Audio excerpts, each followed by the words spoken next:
It was the most fatal attack on the army in 30 years by terrorist organizations which had joined forces. As the army took impact of the terrorist ambush, it was clear that the challenge has to be met head-on and the threat has to be neutralized.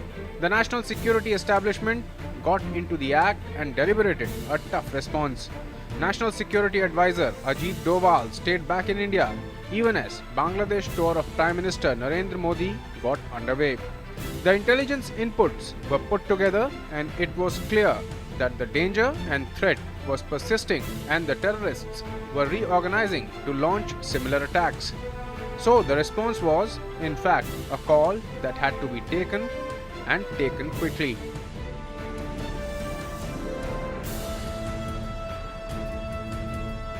On the basis of specific intelligence inputs, the location of two camps of terrorist organizations in Myanmar near the borders of Manipur and Nagaland were identified for precision strikes and operation.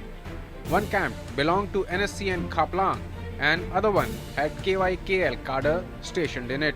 At 3 a.m. on two locations in the northeast, two columns of Indian Army's elite para-commandos were ready to go for one of the most daring operations and the most defining moment of their life. One column entered Myanmar near Shasad in the Ukhrul district of Manipur. Another one went into the hunt from the border near Noklak in Tuensang district area of Nagaland. Inside another country and deep in jungle territory, both the columns of India's elite para-commandos moved stealthily and subtly towards the targeted area.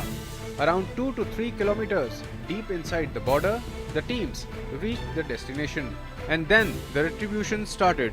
With precise accuracy and finesse, the army commando unit attacked the camp. The enemy was caught unawares and sustained heavy casualties. Around 20 terrorists were killed in 2 attacks and 11 seriously wounded. 15 managed to flee. हमारा terrorism के खिलाफ और terrorist organisation के खिलाफ zero tolerance है. With the task complete, the para-commandos headed back to the international border. The entire operation took close to 5 hours. 5 hours which have given a strong message to the enemies of the state that the pursuit of perpetrators of crime will not be hindered by any aspect and that India will definitely strike back. सेना को पीछा करने का आदेश दिया गया और intelligence gather करके ये पता चला कि 2 ऐसे कैंप हैं जहां पर शायद आतंकवादी फिर इकट्ठे हो रहे हैं एक नया हमला करने की. उन दोनों कैंपों को बिल्कुल बर्बाद कर दिया गया है. ये तो शुरुआत है. हिंदुस्तान मजबूत है और ये संदेश सबको मिल जाना चाहिए. The cross-border strike was supervised at the top level. National Security Advisor Ajit Doval and Defence Minister Manohar Parrikar monitored the operation that began at 3 a.m. on Tuesday. Army Chief General Darbir Singh was also coordinating the operation and delayed his UK visit by a day because of the same. The mission was given a go-ahead at the highest level. The army has maintained that the strikes were pre-emptive and done to stamp out the threat altogether. It was one of those moments that not only gave a clear message to the terrorists, but also reassured all that any attack on India will be given befitting response.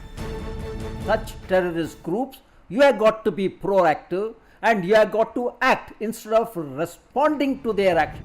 The planning that went into the strike started immediately after the June 4 attack in Manipur. Sources say that the army was ready with its response. After the Prime Minister returned from the Bangladesh tour, the final go-ahead was indicated to the army on 8th night and the mission got the green light. The operation has put the spotlight on the tacit response India gave after the terror act. It is a statement that clearly and unambiguously says that the enemies of the state will not find refuge in India or beyond. With Nandita Dagar, Newsnight Desk, DD News.